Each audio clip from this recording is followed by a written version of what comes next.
Didn't have self-love. I had no self-confidence.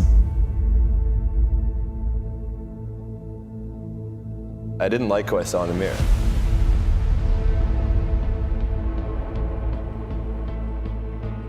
There were a lot of days where I did not want to get out of bed. Seriously, what does failure mean? It doesn't exist. It's a figment of your imagination. The greats do things when they don't always want to, and that's the separation. Champions have a clear plan for success and for achieving their goals. Champions welcome challenges as a means to learn and grow. They welcome challenges because a lot of becoming a champion is about failure. Obviously, I hit a very low point in my life where I didn't want to be alive anymore and decided that I was going to make a change. For me, at the age of 31, to be able to come back and to be able to finish how I did, you know, for me, this is how I want to retire. I wanted to hang my suit up my way.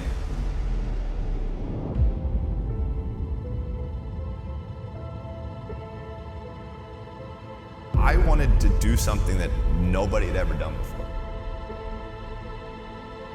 I wanted to be the greatest of all time. I went 5 straight years without missing a single day of workout, 365 days a year.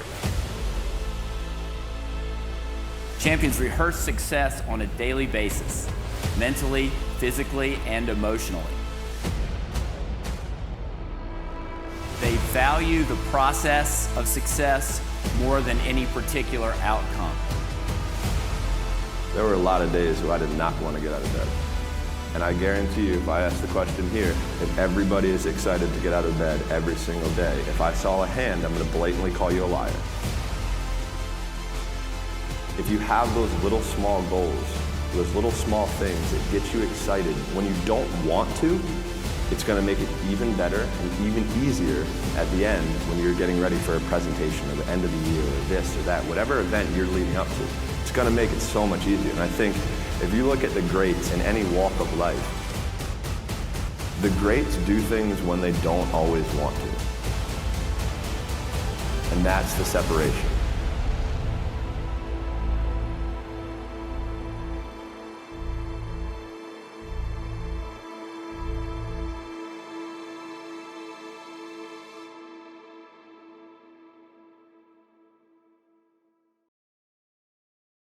That sun is gonna be up in the morning regardless of how I can feel and how depressed I am. The sun is gonna shine in the morning, and at nighttime the moon gonna be there, and you're gonna look up, these days keep going by. So do you let the days go by and look up and you done wasted a year doing what? Or do you just pick it up? All right, I figured it out, made some mistakes, life goes on. And figure out life from this point. Perfection doesn't exist. We're in a time right now where people expect perfection. My true understanding is, all right, you got one life. The goal for us is to live it to the best of our ability from the beginning to what's said the end. In the beginning, middle, you're gonna do things, you're gonna make mistakes, you're gonna fuck up. You're supposed to learn and then move forward with the understanding of what not to do.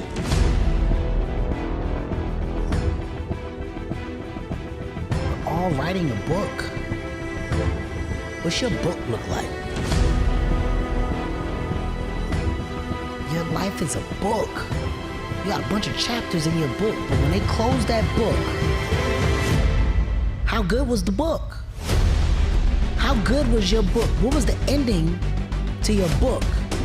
If the ending to my book can be so amazing because of all that was done, not the money, all that was accomplished, the first to do, the man that did this, he caused the merger between this. Because of his commitment and growth to this, the communities were then given this, made education this, changed the way the schooling was, gave books, gave computers, all of the things that can be associated with you and your existence become a part of the chapters in your book. my life isn't their life. They're focused on themselves. Your biggest enemy is you. My whole book is about you battling yourself. People don't understand it's you against you. The only person that gets in your way is you. Nobody else. It's you. Hey, jackass. Go sit by yourself and figure it out, because this is where you should be. Lesson learned. Any opportunity given should be taken serious from this point on. Because if not, you can find yourself feeling just like this. I don't look down on those moments. You take those moments, you make the best of them, because they're life lessons.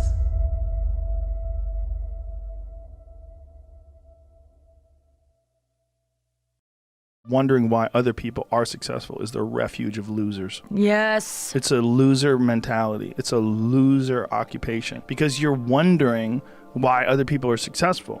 Like, who gives a You can say you think it sucks, but to spend time wondering why someone is successful and hating on someone for being successful, it doesn't do any good. There's something that I figured out personally. The way I look at it is you have a certain amount of bandwidth. This is why I don't read Instagram comments or Twitter comments or YouTube comments. Like, if I read them, it's an accident. I don't spend time wondering why I hate things or hating on someone or being jealous. Let's call it units. You have 100 units of bandwidth in your mind.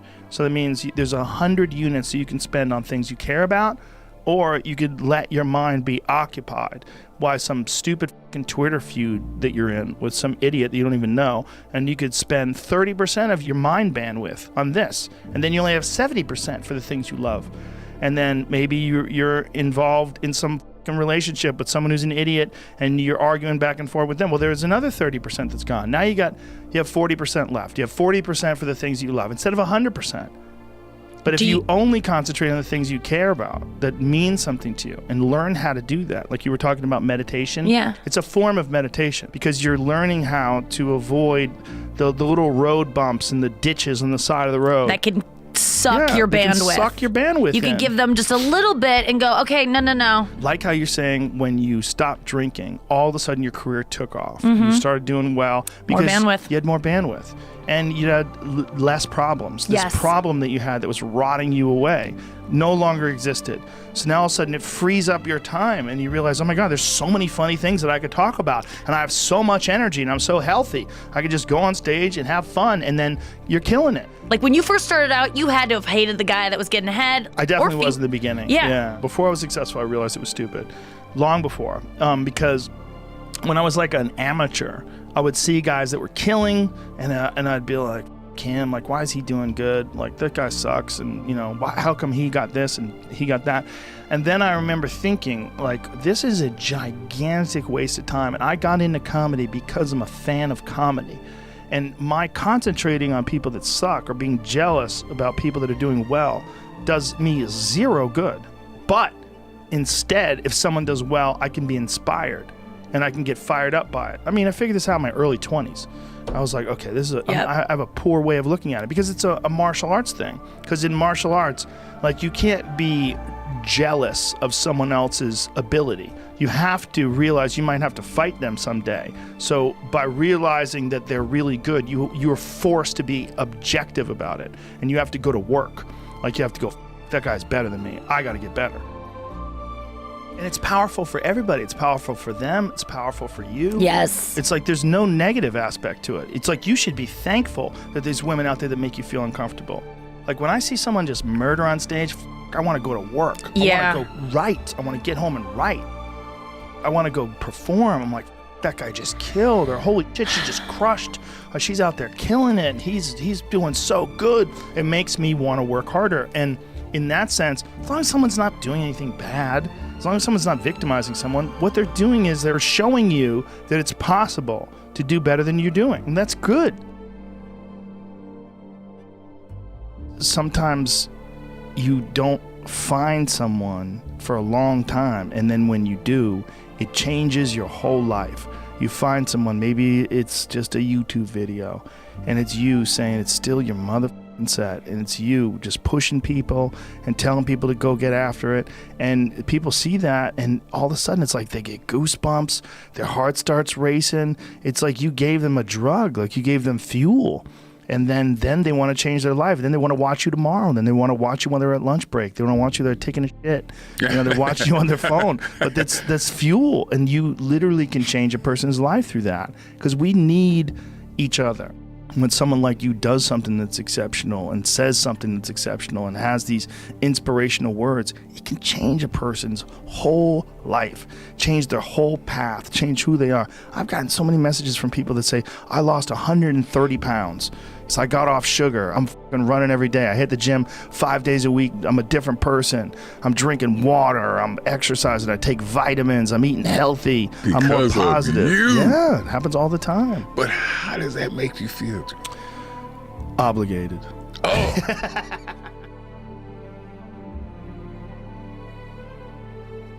We all need each other. Yeah. We really do. There's something beautiful about that, though. You can't just go it alone. You really do need each other.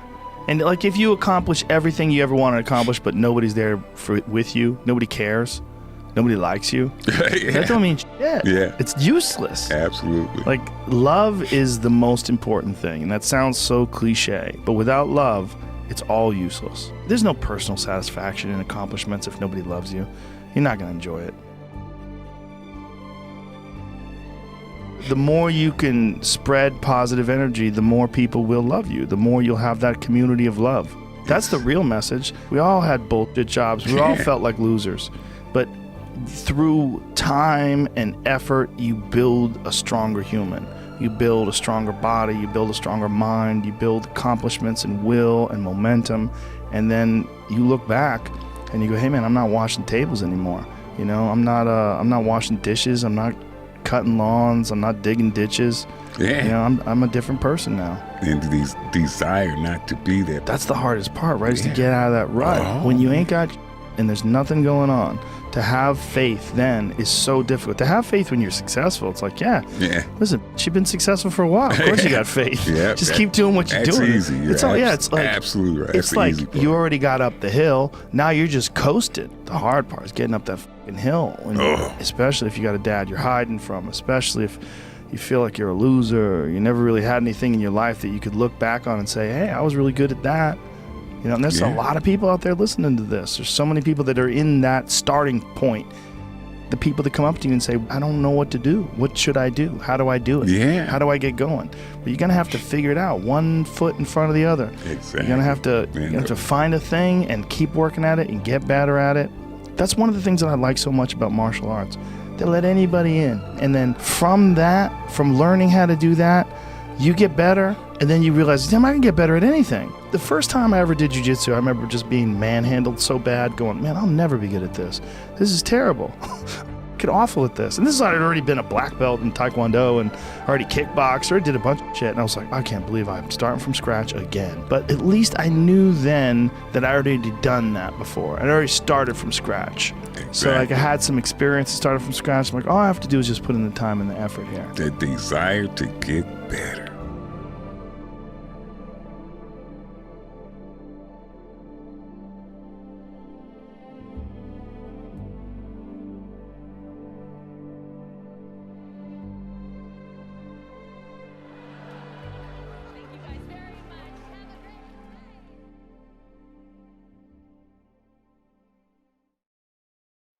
Everybody in your life will have a turn back moment.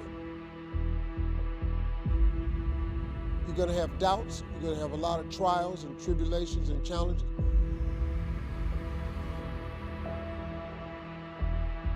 You always have a moment in your life where the direction you're going, you will have to make a decision to keep going or you turn back.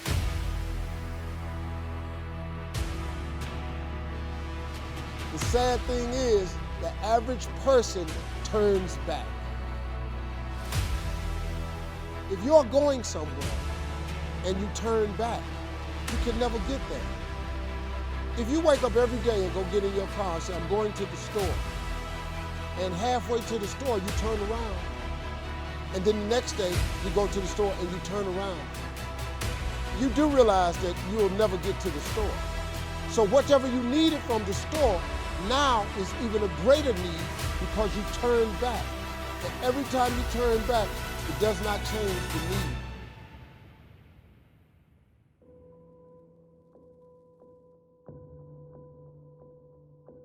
I come home, all her stuff gone.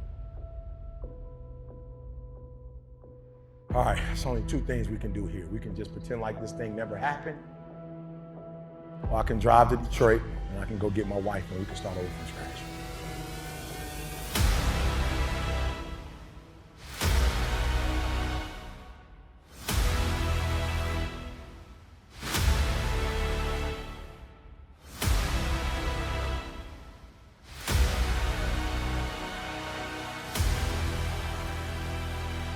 Never forget, I scraped up my little money, borrowed some money from my mates, got in that rental car, filled it up with gas, went and got my wife.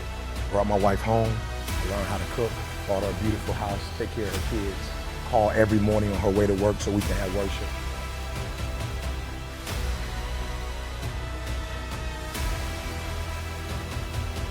I made a decision. I didn't go to the doctor and get surgery and get a new brain and get a new heart. I didn't pay any money to get like an upgrade. I didn't get Eric Thomas 5.0. I was the same guy. Then what happened, E? How do you have almost a PhD? How do you have a multi-million-dollar company? How are you traveling across the world? How are you competing with a Tony Robbins when you come from nothing? One day I made a decision that enough is enough. I'm tired of being average. It's showtime. Will a real Eric Thomas please stand up? You love sleep too much. You love that alcohol too much. You love that substance too much. You love that vice too much. There's something that you love more than yourself. Some of you in the room right now, you are where you are. You're giving 60% when you have 120 in you. Why? Because you've never made a decision.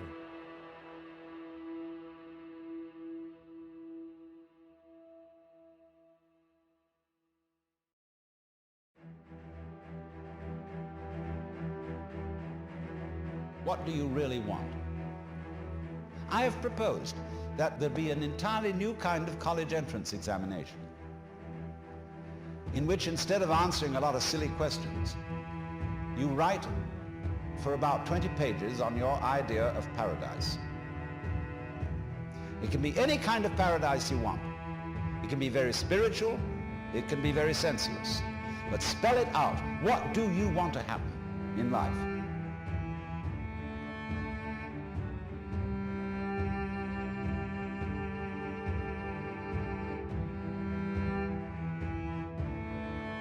So how do we begin to nurture that hunger? What are the characteristics or the qualities of people that are hungry? What will it take for me to get some of the things that I want?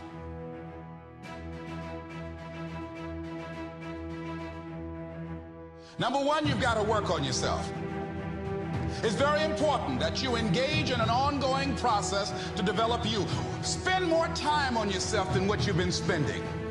That many of us never realize our greatness because we become sidetracked by secondary activity. We spread ourselves too thin, don't know how to say no, and we find ourselves doing all kinds of things and never ever have time to do those things that we need to do to work on ourselves. And then there goes a second, there goes another second, there goes another second, and we can't stop and hold time. And before you know it, you wake up one day and you're behind on your dreams and your bills. Then you will hand this thesis in to an assigned tutor on the faculty. And he'll read it over and examine you closely as to whether this is what you really want. Do you realize, for example, what goes with the things you say you desire? I mean, for example, you want to marry a certain kind of beautiful woman, and you specify in your paper the characteristics she should have. But, says the tutor, you said absolutely nothing about her mother. Because every girl goes with a mother. I mean, unless she's an orphan. And you must also specify what kind of mother-in-law you want.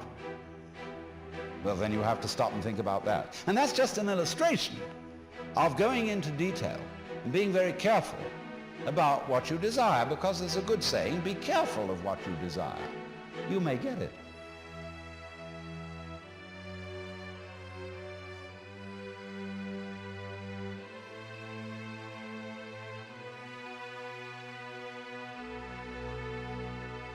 If you want something out of life, if you want to change yourself, if you want to acquire something, if there's some goal that you want to reach, that is really not easy as some people will make us feel.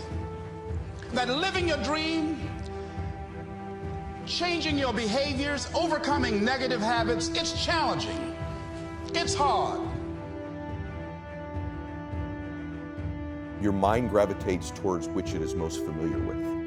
For example, just experience it for a second. We would go down once every 8 weeks. If I did well in business, we really knocked it out. We could find a deal. I had $200. We'd go to the Ritz-Carlton or some hotel. And just for that day, I'd touch the dream. My mind began to become familiar with it. And more crazy, I started to kind of trick myself into thinking I belonged there.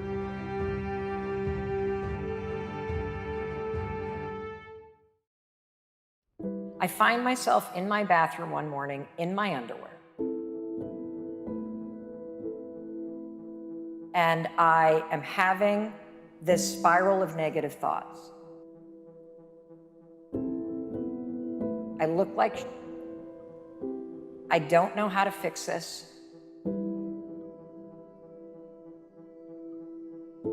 I wish somebody would solve this for me.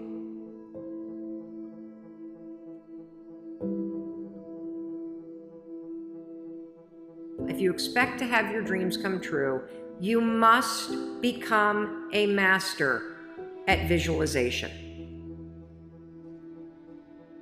For those of you that are like, what the heck is she talking about?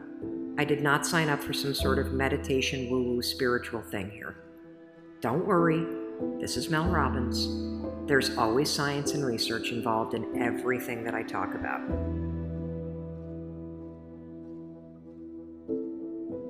I want to know, what do you want?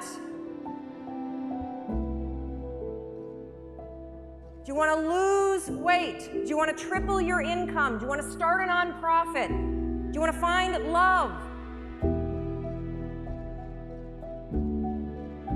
Just pick something. That's part of the problem. You won't pick.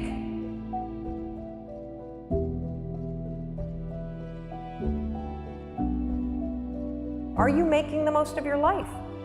And the answer is yes, if you pay attention to what you do in 5-second windows. Are you the kind of person that when your instincts come alive and they want to nudge you to go talk to that cute gal across the way or raise your hand in a meeting and share that idea? Are you the kind of person that pushes yourself to step into that? Or do you pull back?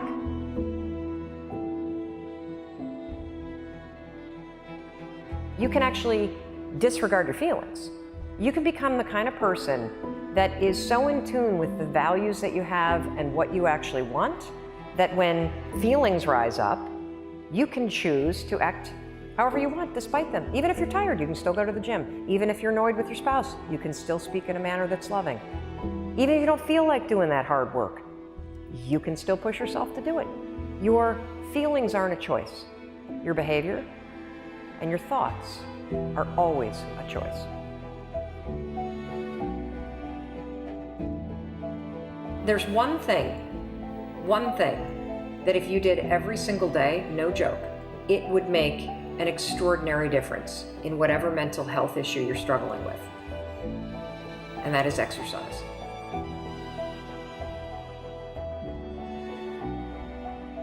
Slowly but surely, because I was changing myself 5 seconds at a time, making decisions that scared me, making decisions that I was convinced weren't going to work. I was doing it anyway. I started to change. I became the kind of person that stopped thinking about stuff and complaining about stuff, and I became the kind of person that I always had wanted to be, the kind of person that makes things happen. I saw myself changing.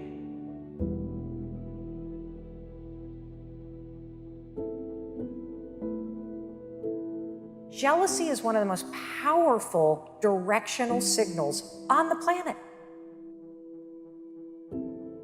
because you're only jealous of people that are doing things or have things that you actually want.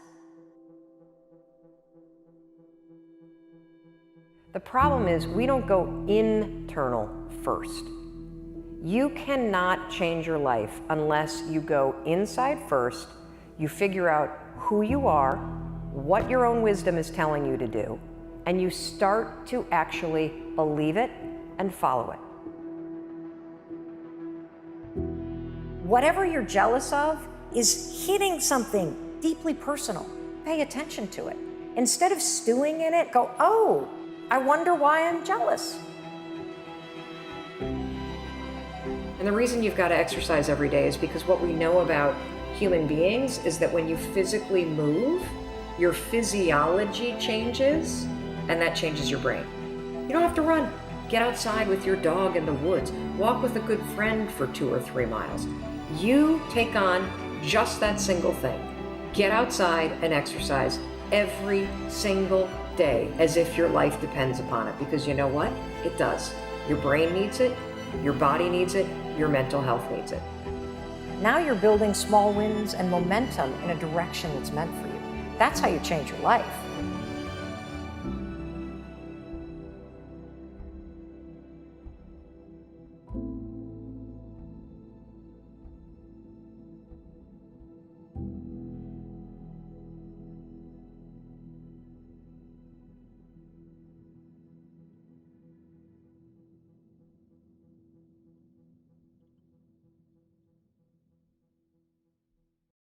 Change is inevitable. So here's what's going to happen. No matter what's going on in your life, it's not permanent. Everything is going to change. So there's 2 things you can do with change.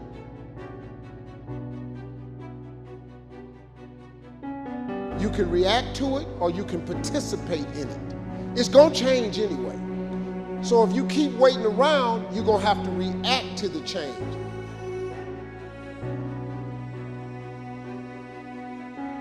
But if you participate in the change, if you know the job you have is not going to last forever, I'm just telling you. COVID proved that already. Your best laid plans has changed.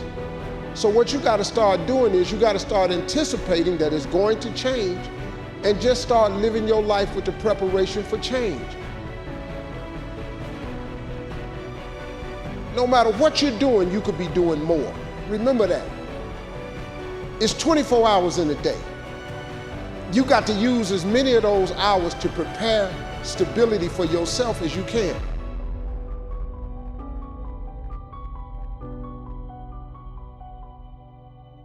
If you sleep 8 hours, you're not ever going to be rich.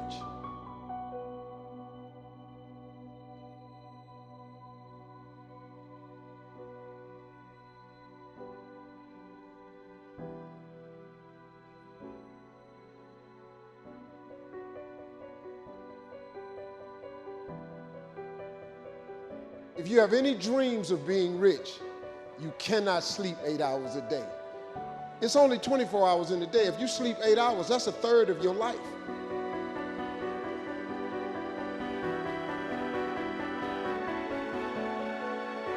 Whatever it is you're trying to do, you must first determine if it is your gift. There's a difference between your passion and your gift. And don't pursue things that you're passionate about.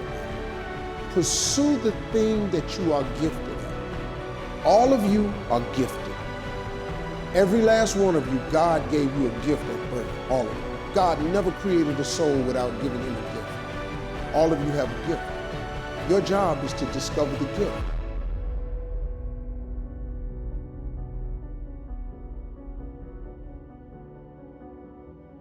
It's the thing that you do the absolute best with the least amount of effort.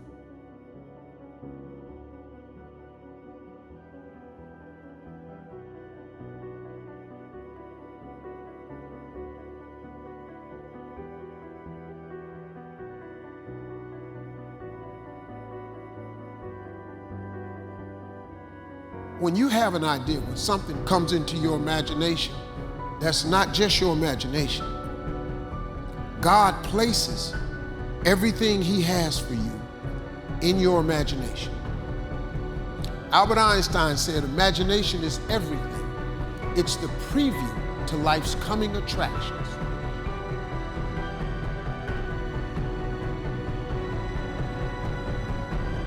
The perception that people have of ultimate success and ultimate happiness is, it seems motivated by what they don't have, rather than an understanding of what success and happiness really is.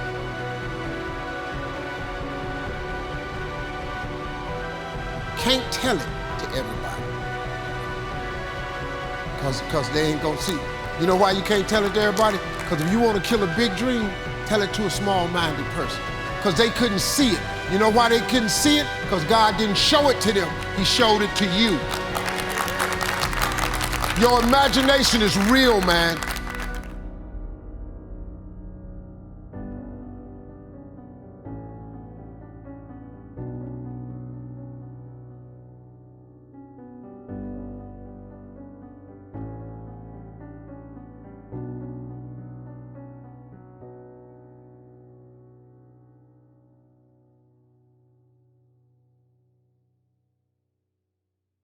If the person's doing the vision board and they're saying, when I get my new car, I get my new house, I get my new relationship, then I'm gonna feel so great.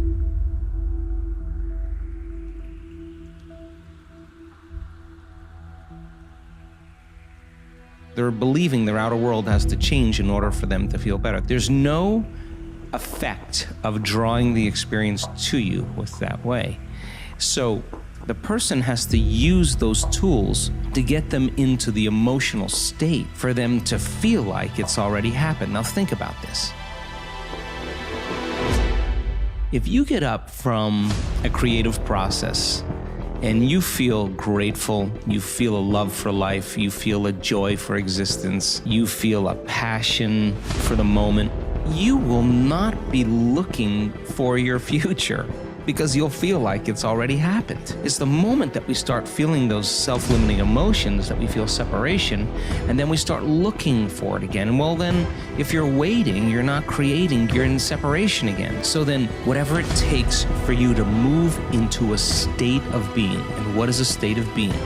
Thoughts are the vocabulary of the brain. Feelings are the vocabulary of your body. How you think and how you feel creates your state of being. So then if you wake up in the morning and you come back to your senses with a clean slate and you say, I don't feel anything, you say, well, let me start thinking about all the problems in my life. Well, all those problems are connected to different people or different objects or things at different times and places. The moment you remember your problems, a memory is a record of the past. You're thinking in the past. Every one of those problems has an emotion associated with it. So all of a sudden you start feeling unhappy, you start feeling bitter, you start feeling frustrated. So now your body's in the past. So then most people then create a state of being that's connected to their past. And if they're in the familiar past, then they are going to crave the predictable future and they're going to fall back into routine. We want people then to get very clear on that vision of their future, however they do it, and begin to combine that clear intention with an elevated emotion. And the stronger the emotion they feel from the vision they're creating, the more altered they feel inside of them, the more they're going to pay attention to the pictures in their mind.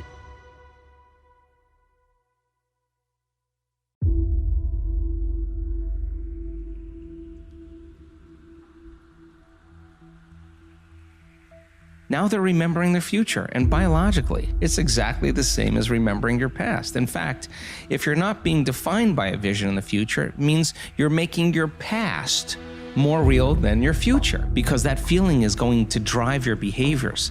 It's going to drive more of those thoughts. And when you feel that feeling and it's visceral, no person, no thing, no experience will stand in the way between you and that vision, and you will be initiated by the universe into wealth. You will be initiated into health. All those people that have healed themselves of all those different health conditions, they are so humble and so happy, and they feel so great that they would never trade this feeling because of what you thought of them. They've left that program behind a long time ago. They actually don't care how you think of them. They actually are so happy with themselves that they're no longer dependent on anything outside of them. Now, I think that's a really important moment, because that's the moment we give people permission in our lives to do the same, right? And I think that more and more people are beginning to figure that out. My name is Frances Haugen. I used to work at Facebook. I joined Facebook because I think Facebook has the potential to bring out the best in us. But I'm here today because I believe Facebook's products harm children, stoke division, and weaken our democracy. The company's leadership knows how to make Facebook and Instagram safer, but won't make the necessary changes because they have put their astronomical profits before people. The thing I saw at Facebook over and over again was there were conflicts of interest between what was good for the public and what was good for Facebook. And Facebook over and over again chose to optimize for its own interests, like making more money. I've seen a bunch of social networks, and it was substantially worse at Facebook than anything I'd seen before. You know, someone else might have just quit and moved on. And I wonder why you take this stand. Imagine you know what's going on inside of Facebook, and you know no one on the outside knows. I knew what my future looked like if I continued to stay inside of Facebook, which is person after person after person has tackled this inside of Facebook and ground themselves to the ground. When and how did it occur to you to take all of these documents out of the company?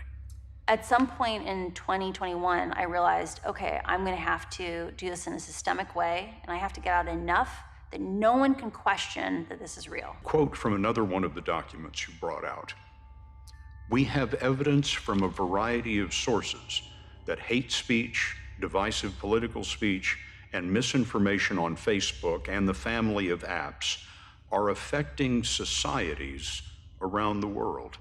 When we live in an information environment that is full of angry, hateful, polarizing content, it erodes our civic trust, it erodes our faith in each other, it erodes our ability to want to care for each other. The version of Facebook that exists today is tearing our societies apart and causing ethnic violence around the world. Frances Haugen told us she was recruited by Facebook in 2019. She says she agreed to take the job only if she could work against misinformation, because she had lost a friend to online conspiracy theories. I never wanted anyone to feel the pain that I had felt, and I had seen how high the stakes were in terms of making sure there was high quality information on Facebook. Haugen told us the root of Facebook's problem is in a change that it made in 2018 to its algorithms, the programming that decides what you see on your Facebook newsfeed. So, you have your phone, you might see only 100 pieces of content if you sit and scroll off for, 5 minutes. But Facebook has thousands of options it could show you. The algorithm picks from those options based on the kind of content you've engaged with the most in the past. And one of the consequences of how Facebook is picking out that content today is that it is optimizing for content that gets engagement or reaction. But its own research is showing that content that is hateful, that is divisive, that is polarizing, it's easier to inspire people to anger than it is to other emotions. Facebook has realized that if they change the algorithm to be safer, people will spend less time on the site, they'll click on less ads, they'll make less money. Haugen says Facebook understood the danger to the 2020 election, so it turned on safety systems to reduce misinformation. But many of those changes, she says, were temporary. And as soon as the election was over, they turned them back off, or they changed the settings back to what they were before to prioritize growth over safety. And that really feels like a betrayal of democracy to me. Facebook essentially amplifies the worst of human nature.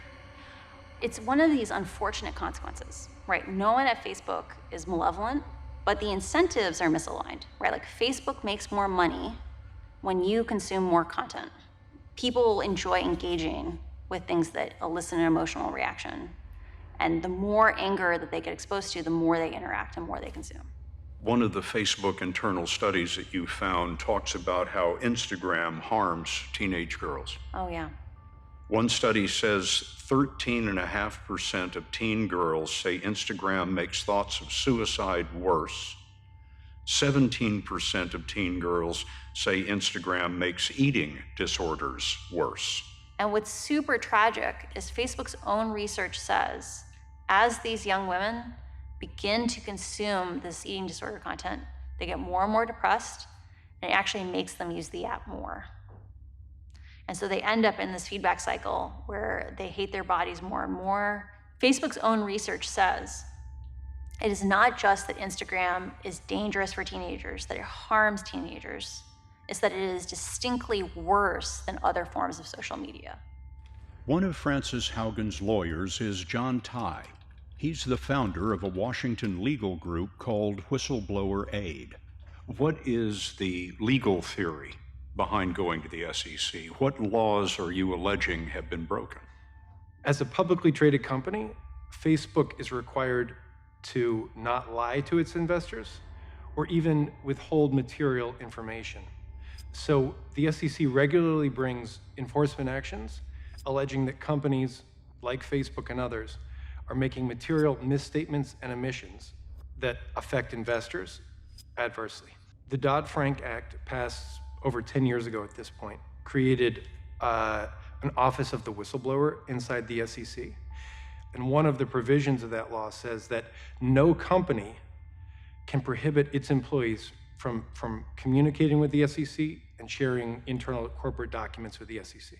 I have a lot of empathy for Mark, and Mark has never set out to make a hateful platform, but he has allowed choices to be made where the side effects of those choices are that hateful, polarizing content gets more distribution, more reach. Facebook is a $1 trillion company. Just 17 years old, it has 2.8 billion users, which is 60% of all internet-connected people on Earth. Frances Haugen plans to testify before Congress this week. She believes the federal government should impose regulations. Facebook has demonstrated they cannot act independently. Facebook over and over again has shown it chooses profit over safety. It is subsidizing, it is paying for its profits with our safety. I'm hoping that this will have had a big enough impact on the world that they get the fortitude and the motivation to actually go put those regulations into place.